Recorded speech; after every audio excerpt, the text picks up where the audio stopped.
সম্মানিত সুপ্রিয় দর্শক শ্রোতা দেশ ও প্রবাস থেকে যারা এই মুহূর্তে আমাদের সাথে আছেন, ভিডিও দেখতেছেন অথবা শুনতেছেন, সবাইকে জানাই আন্তরিক প্রীতি ও শুভেচ্ছা। বন্ধুরা, আমি কথা বলছিলাম সুইট সুন্দরী মিষ্টি একটা আপুর সাথে, প্রতিবেদন করবে বলে সংযুক্ত হয়েছে অডিও কলের মাধ্যমে। কয়েকদিন আগে থেকেই যোগাযোগ ছিল। তো উনি কেন আসছে প্রতিবেদনে বিস্তারিত ভিডিওতে থাকছে, অবশ্যই আপনারা কন্টিনিউ করবেন ভিডিওটা। আসসালামু আলাইকুম। ওয়ালাইকুম সালাম। আসসালামু আলাইকুম। ওয়ালাইকুম আসসালাম। কেমন আছেন আপনি? ভালো আছেন? হ্যাঁ, ভালো আছে। ভালো আছেন, ভালো থাকবেন এটাই কামনা করি। তবে আপনি প্রতিবেদনে কেন আসছেন একটু বলেন। ভালো একজন মনের মানুষের জন্য। বাবা নাই, মা নাই, হুম খাইতে লইতে কষ্ট হয়, হুম এই জন্য প্রতিবেদনে গেছি। আচ্ছা, আপনার বিষয়টা আমি ক্লিয়ার করি। আপনার হচ্ছে পরিবারে বাবা নাই, মা নাই, খাইতে নিতে কষ্ট, এর জন্য প্রতিবেদনে আসছেন। ভালো একটা মনের মতো মানুষ চাইতেছেন যে আপনাকে সাহায্য সহযোগিতা করবে, আপনার পাশে থাকে, দায়িত্ব নেবে, এমন একটা মানুষ আপনি চাইতেছেন। আমি ক্লিয়ার জি। বুঝাইতে পারছি? আচ্ছা, তাহলে এই প্রিয় দর্শক শ্রোতা, আপনারা শুনছেন উনি কেন আসছে প্রতিবেদনে। তবে আমি আন্তরিকভাবে দুঃখ প্রকাশ করছি, ইউটিউব গাইডলাইনের নিয়মকানুন মানতে গিয়ে ওনার নাম এবং ঠিকানা আমি নিতে পারতেছি না। আপনারা পরবর্তীতে ওনার কাছ থেকে জেনে নেবেন। বাকি বিস্তারিত কিছু কথা আলাপ থাকছে, ভিডিওটা কন্টিনিউ করেন। আপনার পরিবারে বলছিলেন বাবা নাই, মা নাই, তাহলে আপনি থাকেন কার কাছে? আমার নানুর কাছে। আপনার বাবা মা কোথায় গেছে? মারা গেছে। দুজন? জি। আপনার কোনো ভাই বোন আছে?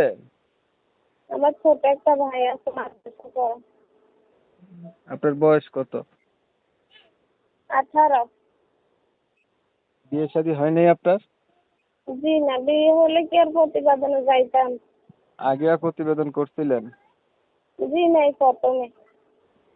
কেমন মানুষটা চাইতেছেন আপনি? বয়স বেশি হোক কিবা বিয়ে করে থাকুক, তার তো কোনো সমস্যা নাই। ডাল ভাত চারটা খাইয়া আর হাতে যদি মরতে পারি, এটাই আমি চাই। এই পর্যন্ত প্রতিবেদন আর করা হয়েছিল? জি না, হয়নি। পড়াশোনা কতটুকু করছেন?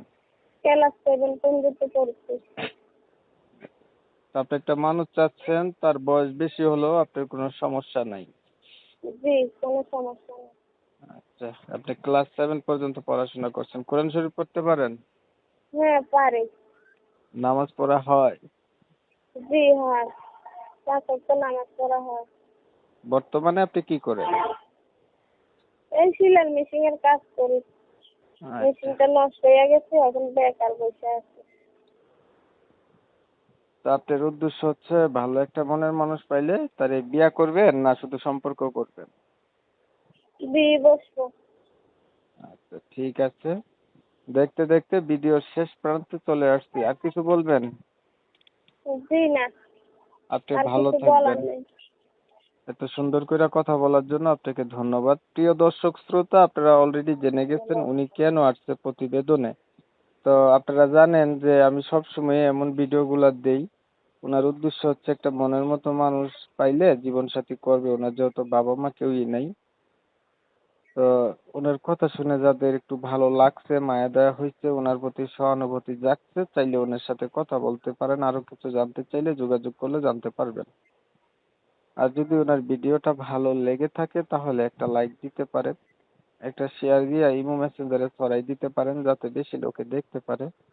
আপনাদের মতামতগুলো আমরা কমেন্টে জানিয়ে দিতে পারেন। চ্যানেল যদি ভালো লাগে সাবস্ক্রাইব করতে ভুলবেন না। অনেক সময় নিয়ে আপনাদের মূল্যবান সময়গুলো নষ্ট করে, ধৈর্য ধরে কষ্ট করে আমার সাথে থাইকে আমার চ্যানেলের ভিডিও দেখছেন, এর জন্য সবাইকে জানাই এমএসকে টিভির পক্ষ থেকে অসংখ্য অসংখ্য ধন্যবাদ। সবাই ভালো থাকবেন, সুস্থ থাকবেন।